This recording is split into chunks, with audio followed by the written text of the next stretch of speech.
All right, back to the Super Bowl now, and the Super Bowl is advertising's biggest, glitziest stage, of course. So happy to have Pat Dugan here from Adams and Knight to tell us all about how this works. Good morning. Thanks for having me. We're excited. So let's get to it. We've been telling you all about the commercials. We know that this is a big time for advertisers. It's a huge time. Yeah, this is the Super Bowl of advertising, as they say.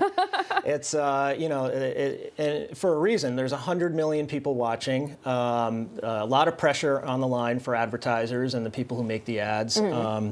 And a lot of money on the line, too. The ads cost $7 million this year. It's a record. Every year they set a record. So $7 million, that's for 30 seconds. Oh, my goodness. And a lot of these ads are a minute long. So you're talking about, I guess, $14 million. And that's $230,000 a second for these ads. Goodness. So, for most people, that's a house every second. Yeah, that's when you put it like that, that sounds insane. All right, now, social media, of course, influences a lot. How has it influenced ads this year? Oh, well, actually, that's one of the trends we're seeing is a little bit of a shift. Obviously, all the TV spots are sold out. They never don't sell out the TV spots. But there is a little bit of a shift from from TV broadcast ads to social media and influencer advertising. State Farm actually is the sponsor of the stadium where they're playing the Super Bowl, State Farm Stadium in Glendale.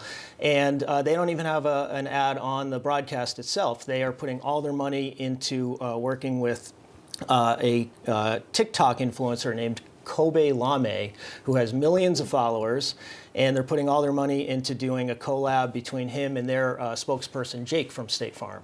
So Jake from State Farm. Right. So they're doing all their Super Bowl advertising on TikTok. Awesome. Okay, that's interesting. Right. To see how things have shifted. Okay, so let's go ahead and get to some of these commercials. There are a few that you've already seen and you checked out. Yes. All right, so the first one by General Motors and Netflix. We're going to show a little bit of it on the screen here. So what's going on there? Well, this is a return to silliness. The past couple years, there's been sort of, it's been a little weird out there with the pandemic and everything. So there was a little bit more somber and serious tone to some of the Super Bowl commercials. This is a return to silliness with Will Ferrell kind of rolling through a whole bunch of different popular Netflix shows. Featuring zombies, Bridgerton. Oh, there. Okay, it's up now. Bridgerton, and you've got Squid Game. So just a fun, silly Will Ferrell ad that kind of captures the spirit of the classic Super Bowl ad. A lot of special effects and a celebrity. I think it'll be a popular one. Yeah, that sounds pretty cool because we know they have a ton of shows, memorable characters. So it's a kind of an interesting collab. Netflix and GM are partnering to get more electric vehicles into shows. So that's why you're seeing GM and Netflix come together for this. Okay, so the next one, that's bringing back some old rock stars. Let's take a look at that one. I think they're going to play a little sound. Sure. Good night!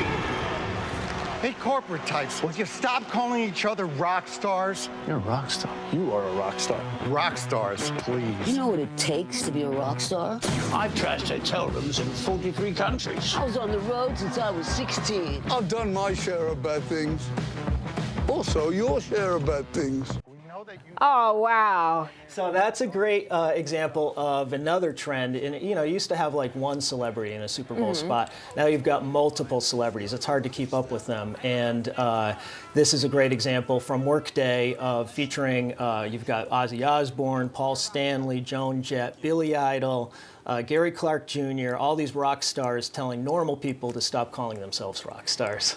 I just used a GIF in our Microsoft Teams things, giving a shout out to one of my coworkers, and I used a GIF that said, "You're a rock star." So don't do it. They're speaking to me. All right, next one is Popcorner. What's going on with that one? Popcorner is a good example of nostalgia, and that's always been somewhat of a Super Bowl trend, but it's even more so now. I think people want to escape and just have fun and go back to other eras, and this is an example of bringing back the Breaking Bad characters. Everybody loves Breaking Bad, so Walter White and Jesse are getting together and cooking up popcorners in their RV. And they've done it really well. It's almost impossible to tell like where the real Breaking Bad scene ends and where this one begins. I love that. That was one of my favorite shows. Oh, yeah. Well, a lot of people are going to like this one.